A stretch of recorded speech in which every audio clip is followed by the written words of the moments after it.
Okay. बिस्मिल्लाहिर्रहमानिर्रहीम। अस्सलाम वालेकुम। My name is Fatima Shabbir. I am a nutritionist from university of agriculture Faisalabad. आज का जो मेरा टॉपिक है, मैं बात करूंगी अस्थमा के बारे में कि बेसिकली अस्थमा जो है वो कौन सी कंडीशन होती है और इसमें हम डाइट को कैसे मैनेज करेंगे। ठीक है। तो बिस्मिल्लाहिर्रहमानिर्रहीम। सबसे पहले अगर हम बात करते हैं कि अस्थमा बेसिकली होता क्या है, ये कॉमन जो है वो क्रोनिक डिसऑर्डर है। बेसिकली होता ये है कि जो हमारे एयर वेज होते हैं, जो सांस की जो नली होती है, वहाँ पे इन्फ्लेमेशन होती है। ठीक है। या वो नैरो हो जाती है इन्फ्लेमेशन की वजह से। और इस या फिर जो एयर फ्लो होता है हमारा, वहाँ ऑब्स्ट्रक्शन हो जाती है। ठीक है। अस्थमा बेसिकली कहते हैं कि जो हमारी मतलब कि एयरवेज होती हैं, वहाँ पे ऑब्स्ट्रक्शन हो जाती है या इन्फ्लेशन हो जाता है, नैरो हो जाता है, जिसमें सांस लेने में दिक्कत महसूस होती है। Like this condition of breathing भी सिम्टम्स आते हैं। एक्यूट जो होता है, लाइक एक्यूट मैंने पहले भी बताया, एक्यूट जो है वो वाली कंडीशन होती है, वो डिजीज जो कि लेस देन 6 मंथ से जो है वो कम टाइम दे से पहले क्योर हो जाए। लेस देन 6 मंथ में जो डिजीज क्योर हो डेट इज एक्यूट, और जो 6 मंथ से ज्यादा टाइम ले डेट इज क्रॉनिक। ठीक है। अब यहाँ पे हम बात करें कि कॉमन सिम्टम जो आते हैं अस्थमा में, आ जाता है वीजिंग, कफिंग, चेस्ट टाइटनेस, मतलब कि खांसी वगैरह होना। और इस तरह कह लें कि जब खांसना तो उस टाइम चेस्ट पे जो है वो दबाव पड़ना, और वो क्या है वहाँ पे पेन होना, शॉर्टनेस ऑफ ब्रीथिंग आ जाता है इसमें। ठीक है। अस्थमा की प्रेवलेंस में अगर देखा जाए तो बढ़ती जा रही है, काफी देर से भी स्टडली इंक्रीज हो रही है। अकॉर्डिंग टू अगर देखा जाए 1918 से भी अगर हम नेशनल सर्विलेंस डाटा के अकॉर्डिंग देखा जाए, जो सेंटर फॉर डिजीज कंट्रोल में देखा जाए, तो उसमें बताया था कि तकरीबन 6.8 मिलियन पीपल जो है वो अस्थमा का शिकार हैं। लेकिन विद ऑफ टाइम, जैसे जैसे टाइम गुजरता गया, उसका रेशियो जो है वो बढ़ती गई। लाइक 2.7 मिलियन पर्सन जो कि डायग्नोज हुए थे अस्थमा में 2010 में। इसी तरह बच्चों के अंदर जो है ये अस्थमा का बहुत कॉमन हो गया है आजकल तो बल्कि अगर अस्थमा के वार्ड में भी अगर देखा जाए ना, चाइल्ड पीडियाट्रिक वार्ड में बहुत कॉमन जो है ये अस्थमा के पेशेंट बच्चे जो है वो डायग्नोज हो रहे हैं। लाइक बच्चों को जो है ये अस्थमा का बहुत इशू, नमूनिया वगैरह हो गया। तो इस चीज़ में तो यह है, बहुत ही कॉमन है ये। इसी तरह 13 ईयर लेटर अगर स्टडी देखा जाए तो ये 0 to 17 ईयर की एज के अंदर जो है वो कॉमनली जो है ये डायग्नोज हो जाती है। अच्छा, बहुत सारे बच्चों की जो है इस वजह से डेथ भी हो सकती है। ठीक है। अडल्ट में भी ये कॉमन हो गई हुई है। ठीक है। एस्थमा के अकॉर्डिंग देखा जाए तो दे बेसिकली डिजीज जो है ये ज्यादा कॉमन होती है अफ्रीकन अमेरिका के अंदर as compare to white American के अकॉर्डिंग। अगर 2012 के नेशनल वाइटल स्टैटिस्टिक सर्वे के देखा जाए, नेशनल हेल्थ इंटरव्यू सर्वे के अकॉर्डिंग देखा जाए, तो जो मोर्टेलिटी रेट जो है उसका बढ़ता जा रहा है 2010 में। ठीक है। तो ये मोस्ट कॉमन इन लोगों के अंदर होता है जो कि पॉवर्टी वगैरह, जो लोग होते हैं जो कि पॉवर्टी, जो कि गुर्बत वगैरह के शिकार होते हैं, उनके अंदर जो है वो ज्यादा ये वाला जो है वो डिजीज जो है वो कॉमन जो है वो उसको देखा गया है। ठीक है। और इसके अलावा अगर हम बात करते हैं कि इसकी मॉर्टेलिटी और मॉर्टेलिटी रेट जो है वो जो है with the passage of time जो है वो बढ़ता जा रहा है। अगर देखा जाए अस्थमा का। ठीक है।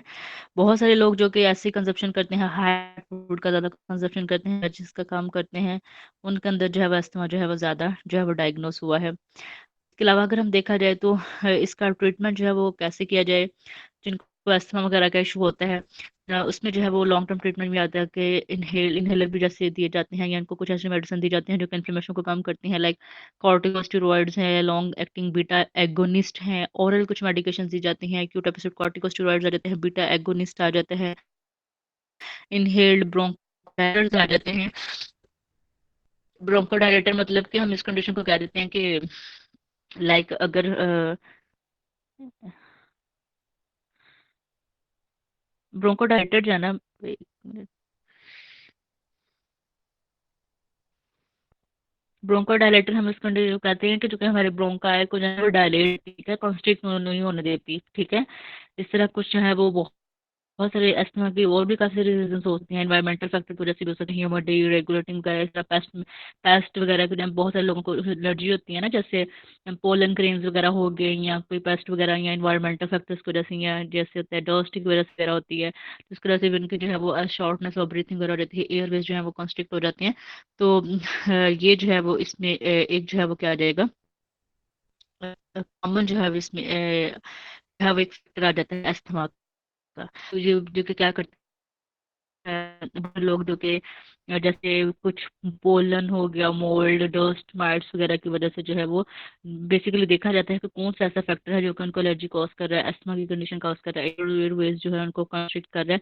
तो उसके इस फैक्टर को जो है उसको रिड्यूस किया जाए। अगर कोई पर्सन जो है वो अगर लाइक अगर हम बात करते हैं कि स्मोकिंग वगैरह करता है तो उसको जो है वो किया जाए, उस जो है क्या किया जाए, उसका वो जो फैक्टर है उसको सबसे पहले हमें क्या करना चाहिए, काम करना चाहिए। इसके अलावा अगर हम बात करते हैं इसकी पैथोफिजियोलॉजी की, तो पैथोफिजियोलॉजी जब एयरवेज में बेसिकली होता क्या है, वो लिंक्ड होती हैं, वो एक कुछ जो है वो हमारे ग्रेन्युलोसाइट्स होते हैं, ठीक है। लाइक के अंदर ना डिफरेंट प्रोफाइल्स होती हैं, लाइक वाइट ब्लड सेल्स हैं, रेड ब्लड सेल्स आ जाती हैं या प्लेटलेट्स आ जाते हैं, तो उसमें जो है वो हमारे ग्रेन्युलोसाइट्स में आ जाते हैं, हमारे यूजिनोफिल्स आ जाते हैं, न्यूट्रोफिल्स आ जाते हैं, बेसोफिल्स आ जाते हैं, लिम्फोसाइट्स आ जाते हैं, मैक्रोफेज आ जाते हैं, मास्ट सेल्स होते हैं। तो ये बेसिकली जो हमारे ग्रेन्युलोस एयरवे कि जो ये हाइपर रिस्पॉन्सिवनेस जो कंडीशन होती है ना, ये लिंक करती है हमारे व्हाइट ब्लड सेल्स के साथ करती है, ठीक है। जब बॉडी के अंदर एलर्जिक रिएक्शन होता है तो ये जो सेल्स होते हैं ना, व्हाइट ब्लड सेल्स हैं, लाइक लिम्फोसाइट्स हैं, बेसिकली इसमें कंडीशन हम ये कह सकते हैं कि जब बॉडी के अंदर इन्फ्लेमेशन आए तो एयरवेज हमारे हाइपर रिस्पॉन्सिव कैसे होती हैं, कि जो हमारे सेल्स होते हैं ना, व्हाइट ब्लड सेल्स, वो ट्रिगर करते हैं हमारे स्मूथ मसल्स की कॉन्ट्रैक्शन जो होती है ना, एयरवेज जो हमारे होते हैं उनके स्मूथ मसल्स की कॉन्ट्रैक्शन होना स्टार्ट हो जाती है, माइक्रोवेस्कुलर लीकेज होना स्टार्ट हो जाती है, जिस वजह से उसके अंदर जो है वो म्यूकस की सिक्रेशन होना स्टार्ट हो जाती है हमारे एयरवेज के अंदर। तो ये जो है वो एक जो है वो कॉमन जो है वो हम कह सकते हैं कि एक लाइक रीजन बन सकती है एयरवेज के कंस्ट्रिक्ट होने की, कि ये वो सेल्स जो हैं वो ट्रिगर होते हैं, माइक्रोवेस्कुलर जो है वो लीकेज होती है, म्यूकस की सिक्रेशन होती है, जिसकी वजह से सांस लेने में जो है वो दिक्कत महसूस होती है। तो ये इसमें कुछ सिम्टम्स आ जाते हैं। इसके अलावा हम बात करते हैं कि अकॉर्डिंग डाइट के थ्रू हम कैसे मेंटेन करेंगे ये अस्थमा जो होता है। बहुत सारे लोग जो कि फ्रूट और वेजिटेबल की कंजप्शन कम करते हैं, उनके अंदर अस्थमा के चांसेस बढ़ जाते हैं, ठीक है। स्पेशली तौर पे देखा जाए तो हम बहुत सारे जो है मेटा एनालिसिस किए जाते हैं। मेटा एनालिसिस मतलब कि रेंज में जो है वो रिसर्चेस को लिया जाता है और उनको कंपेयर किया जाता है।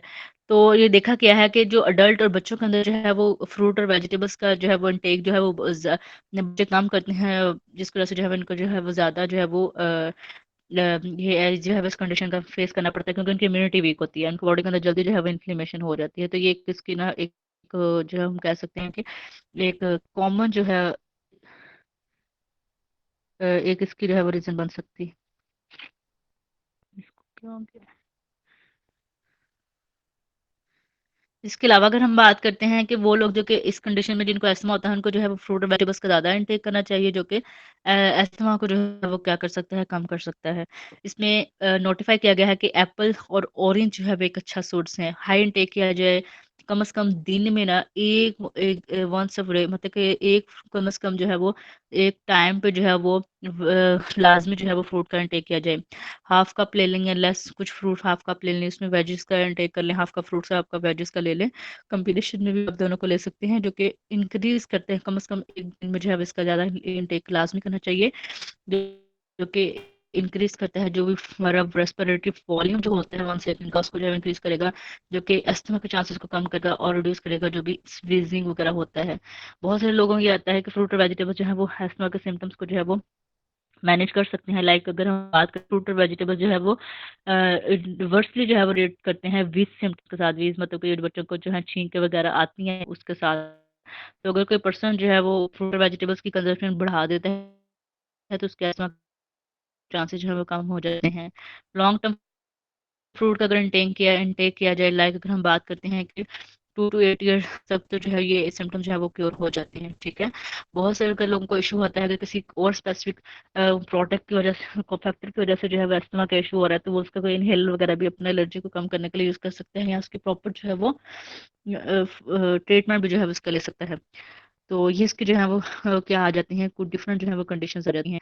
इसके अलावा अगर हम बात करते हैं कि अस्थमा वाले पेशेंट को जो है वो क्या करना चाहिए, कि कार्बोहाइड्रेट जो है वो कम लेना चाहिए। बस तो बात यह है, इनमें 5 या 5 से ज़्यादा सर्विंग जो है वो पर वीक जो है वो वेजिटेबल्स की लाजमी जो है वो लेनी चाहिए, जो कि अस्थमा की कंडीशन को कम कर सकती हैं। अगर इसके अकॉर्डिंग जो है वो अगर देखा जाए तो ये इसमें जो है वो आ जाता है। अच्छा, 1 मिनट।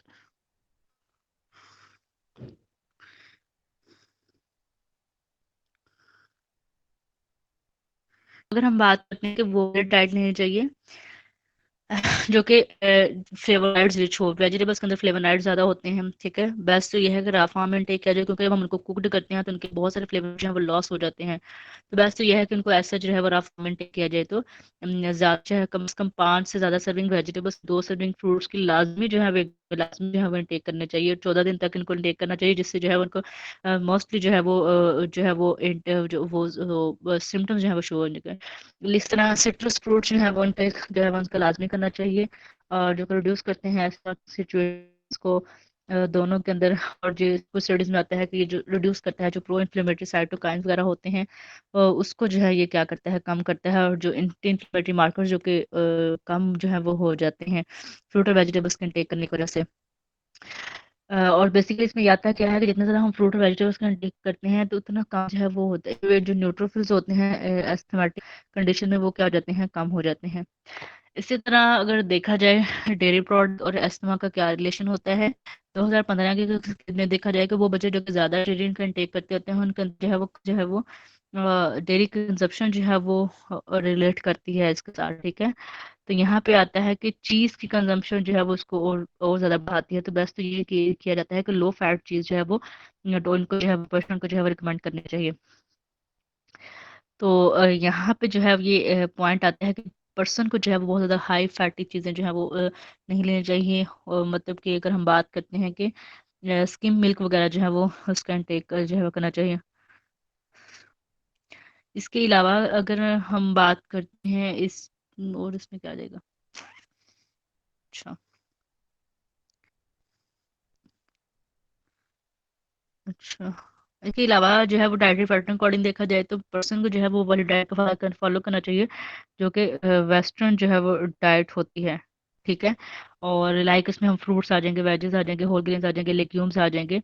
और इस पैटर्न को जो है वो फॉलो किया जाएगा, जिससे क्या हो जाएगा कि उनकी जो प्रेवलेंस वगैरह होती है वो जो है वो क्या हो जाएगी, कम हो जाएगी। इसके साथ साथ जो है उनको वो लोग जो कि बहुत ज़्यादा हाई फैट इंटेक करते हैं, लो फैट इंटेक करते हैं, उनके अंदर इनके एयरवेज के अंदर ज़्यादा इन्फ्लेमेशन हो जाती है, ठीक है। तो इसका अल्टरनेट जो है ये देखा गया है रिसर्चेस में कि वो लोग जो कि बहुत ज़्यादा हाई फैट का इंटेक करते हैं उनके अंदर एयरवेज के अंदर जो है वो जीनोफिल जो होते हैं ना उसका लेवल बढ़ जाता है। मतलब कि अगर हमारे पास पर्सन की रिपोर्ट आ रही है ना, सीबीसी आ रही है, तो हम उसका जीनोफिल जो है वो बढ़ा हुआ है ना, तो इसका मतलब ये है कि उसके एयरवेज के अंदर जो है वो इन्फ्लेमेशन हुई है।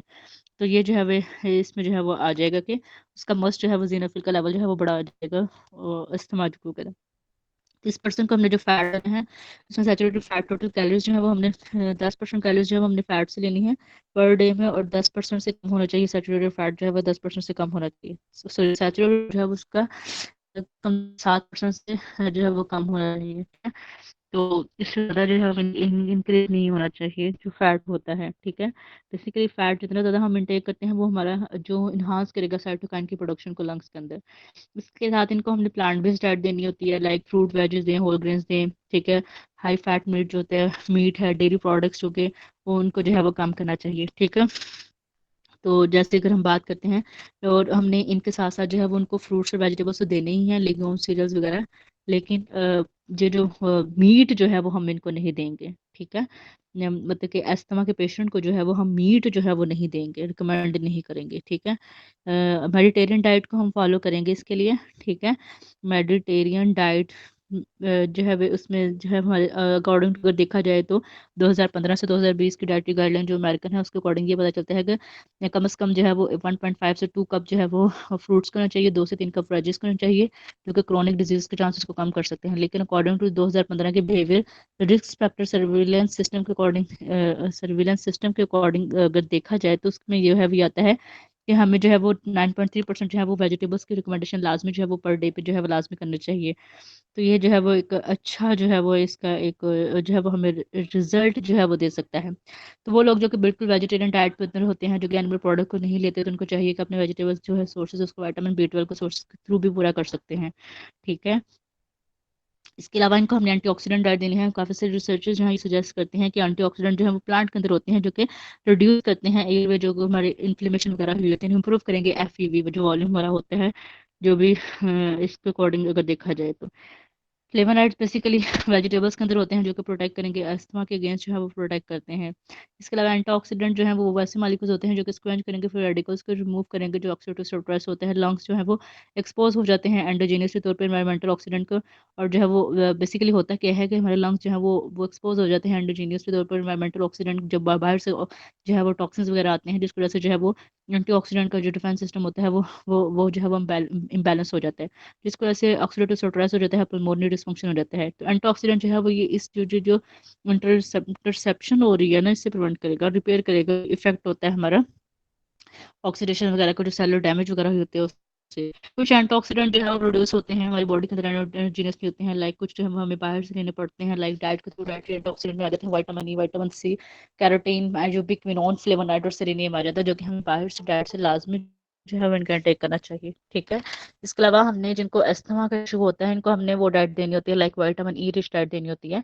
बेसिकली विटामिन ई जो है वो लिपिड पर ऑक्सीडेशन जो कि इनहिबिट करेगा, जो भी हमारे सेल्स वगैरह डैमेज हो रहे हैं उनसे जो है वो हमें जो है वो प्रोटेक्ट करेगा। इसके अलावा विटामिन ई जो है एक इसकी आइसोफॉर्म जो होती है विटामिन ई की, वो गैमा टोकोफेरोल होता है जो कि स्क्वेंच करेगा जो भी रिएक्टिव नाइट्रोजन स्पीशीज होती हैं, जो कि बेसिकली जो न्यूट्रोफिल्स, जो एक्यूट न्यूट्रोफिल इन्फ्लेमेशन वगैरह हो रही है उसको प्रिवेंट करेगा। उसके साथ साथ इनहिबिट करेगा जो भी ल्यूकोसाइड की रिक्रूटमेंट होता है उसको जो है वो इनहिबिट करेगा, जो हमारे लंग्स के अंदर इन्फ्लेमेशन वगैरह हुई होती है विटामिन ई जो है वो उसको प्रिवेंट करेगा। इसके साथ साथ हमने जिन पर्सन को अस्थमा का इशू होता है हमने इनको विटामिन सी रिच डाइट देनी होती है, और विटामिन सी बेसिकली हमें पता है फ्रूट और वेजिटेबल्स के अंदर होता है, ये मीट के अंदर नहीं प्रेजेंट होता। तो मीट जो है ये बेसिकली सपोर्ट करता है जो हाइड्रेशन होती है ना हमारे सरफेस, फिर उसको करेगा, स्क्वेंच करेगा। और विटामिन सी जो है वो रिड्यूस करेगा फ्री रेडिकल्स को। बेसिकली विटामिन सी जो है ये एज अ कोफैक्टर को तो भी काम करेगा, बहुत सारे इम्यून मॉड्यूलेटिंग जो भी रेगुलेटरी एंजाइम्स होते हैं, इसने जो प्रोस्टाग्लैंडिन जो कि इन्फ्लेमेशन को कॉज करता है उसको कम करना होता है, ब्रोंको जो कि हमारी जब भी बॉडी के अंदर इन्फ्लेमेशन होती है प्रोस्टाग्लैंडिन का लेवल बढ़ जाता है, ब्रोंका जो है कंस्ट्रिक्ट हो जाती है। तो विटामिन सी रिलीज करेगा अरेकिडोनिक एसिड को। ठीक है। जो कि एक प्रोस्टाग्लैंडिन प्रिकर्सर है, वो आगे से इम्पेंड करेगा प्रोस्टाग्लैंडिन टू जो भी सिंथेसिस वगैरह होती है। तो विटामिन सी जो है वो मेडिएट करेगा, ऑक्सीडाइज करेगा, विटामिन ई को रिजनरेट करेगा। तो ये विटामिन सी और विटामिन ई जो है वो मिलकर जो है कॉम्बिनेशन में काम करेंगे, ये प्रोटेक्ट करेंगे जो हमारी मेम्ब्रेन्स वगैरह होती हैं उनको जो है जो है वो प्रिवेंट करेंगे, प्रॉपर जो है उनको बेटर करेंगे, इंप्रूव करेंगे हमारे इम्यून सेल का जो फंक्शन होता है। विटामिन सी का बड़ा इंपॉर्टेंट रोल होता है इम्यून फंक्शन के, लाइक इसका फैगोसाइटोसिस में, लिम्फोसाइटिक फंक्शन वगैरह में मॉड्यूलेट करेगा, साइटोकाइन या हिस्टामिन की जो कंसंट्रेशन वगैरह होती है इसमें जो है इसका बड़ा रोल होता है। इसके अलावा अगर हम बात करते हैं बीटा कैरोटीन का, बीटा कैरोटीन एक स्क्वेंच है highly reactive free radicals like super oxide anion directly जो है ये फ्री रेडिकल्स जो भी होते हैं डैमेज उससे प्रिवेंट करेगा। राइट, इसमें डिफरेंट आ जाते हैं, कैरोटीन अल्फा कैरोटीन है, बीटा कैरोटीन है, जेक्सेंथिन आ जाएगा, लाइकोपीन आ जाएगा, जो कि इंप्रूव करते हैं हमारे लंग के फंक्शन को। तो ये अल्फा कैरोटीन और बीटा कैरोटीन जो होता है ना, ये जरिए हमारे पल्मोनरी फंक्शन को बेटर करते हैं। ठीक है। जितना ज़्यादा हम कैरोटीनॉइड का इंटेक करेंगे, लाइक ऑरेंज, जो वो वाले फ्रूट जो कि ऑरेंज कलर के हैं या डार्क लीफी, डार्क ग्रीन जो फ्रूट्स और वेजिटेबल्स होते हैं वो इसमें बीटा कैरोटीन में आ जाते हैं। फ्लेवोनॉइड एक अच्छा सोर्स है, न्यूट्रोसिटिकल्स वगैरह हैं, एंटीऑक्सीडेंट उनके अंदर प्रॉपर्टीज होती हैं, वो एग्जिबिट करेंगे anti inflammatory properties, allergic activities को काम करेंगे। फिर फ्लेवोनॉइड जो बेसिकली स्क्वेंच करेंगे ये जो भी होता है फ्री रेडिकल्स वगैरह को, तो ये जो है वो इसको बेटर करेंगे। ठीक। और इसके अलावा फ्लेवोनॉइड जो है वो कंट्रीब्यूट करेंगे जो भी बेसिकली फ्रूट्स के अंदर होती हैं तो उसको कम करेंगे। इसके अलावा सेलेनियम एक एज अ कोफैक्टर के तौर पे काम करेगा, glutathione for oxidase antioxidant enzyme के तौर पे काम करता है, इसमें भी ये जो भी ऑक्सीडेशन वगैरह सारी होती है उसको जो है वो काम करता है। इसके अलावा ग्लूटाथियोन जो है वो रेड ब्लड सेल्स को बनाता है। इसके अलावा अगर हम बात करते हैं कि हमें इन्फ्लेमेशन से बचाता है, इसके अलावा फ्लेवोनॉइड और सेलेनियम जो है वो एक अच्छा सोर्स है प्रोटेक्टिव इफेक्टों पे काम करने के, अस्थमा के चांसेस को कम करने में। मैग्नीशियम के लेवल को आपने बढ़ाना है, मैग्नीशियम जितना ज़्यादा आप लेंगे, increase the magnesium intake is associated with positive, मगर हम जितना ज़्यादा हम मैग्नीशियम लेंगे उतना ज़्यादा अस्थमा के चांसेस कम होंगे। साल्ट डाइट हमने कम लेनी है। इसके अलावा हमने जो है वो इसके साथ साथ पेशेंट को जो है वो एक्सरसाइज लाजमी इंड्यूस करनी है। ठीक है। तो ये जो है वो डिफरेंट जो है प्लांट बेस्ड फ्रूट्स वगैरह जो हम इनको रिकमेंड करेंगे। इसके अलावा साथ आ जाता है फाइबर का क्या रोल है। ठीक है।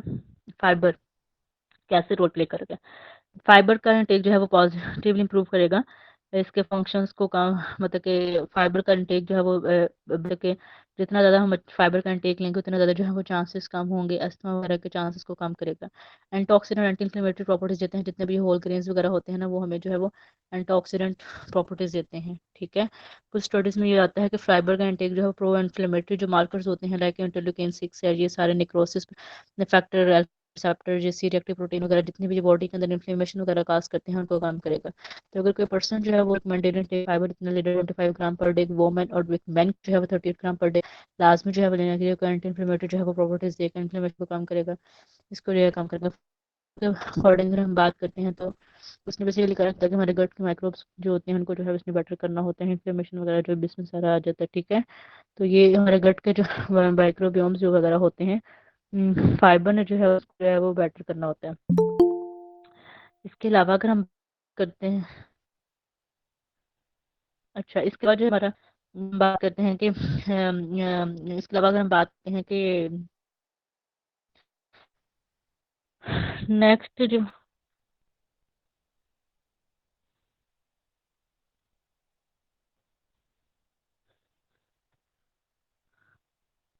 अच्छा इसके अलावा नेक्स्ट जो हमारा टॉपिक आ जाता है, हम बात करेंगे हाइपरटेंशन के बारे में कि डायबिटीज सॉल्ट का जो हम इंटेक करते हैं हाइपरटेंशन का आपस में क्या रिलेशन आ जाता है। हाइपरटेंशन साल्ट जो है वो कैसे हाइपरटेंशन को बढ़ाता है, ठीक है। इसमें हम बात करते हैं तो इसमें जो है वो क्या आ जाता है, ठीक है। सबसे पहले अगर हम बात करते हैं कि बहुत सारे जो है वो जितने भी ये सॉल्ट होते हैं की जो रिक्वायरमेंट होती है हमारी फुल डे में वो 0.1 से 0.5 ग्राम जो है वो पर डे है वो इसकी रिक्वायरमेंट होती है, ठीक है। नोट अगर देखा जाए तो कुछ ऐसे फूड्स होते हैं जो जब हम इंजेस्ट करते हैं तो उनके अंदर है वो सॉल्ट कंटेंट ज़्यादा होता है। क्यों हम हाइपरटेंसिव पेशेंट को जो है वो हम मीट रिकमेंड नहीं करते, बेसिकली जो मीट होता है उसका सॉल्ट कंटेंट ज़्यादा होता है।